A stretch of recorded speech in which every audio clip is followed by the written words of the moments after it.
Hello दोस्तों, नमस्ते, प्रणाम। मैं आप लोग को बहुत सुंदर सी एक छठ माता का गीत सुनाने जा रही हूँ। कैसा लगेगा कमेंट करके बताना और लाइक सब्सक्राइब करिएगा। तो चलिए मैं आप लोग को सुनाने जा रही हूँ, जैसा भी लगेगा कमेंट में बताइएगा।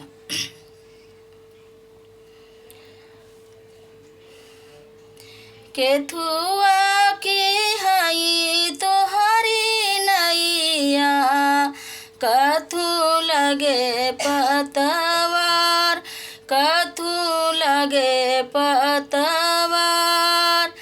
सोनावा कहई हमारी नैया, रूपे लगे पतवार, रूपे लगे पतवार।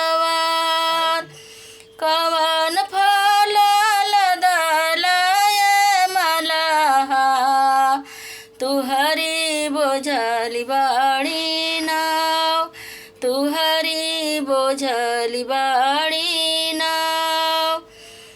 केरावा शरीफा लदली, हमारी बोझली बाड़ी नाव, हमारी बोझली बाड़ी नाव। हाली बेगे परवा रहो मलहा, हमें होती बाया बेर, हमें होती बाया बेर। मम्मी मोरी भूखली होइया, जो हती होइया हमारी रा, जो हती होइया हमरो रा।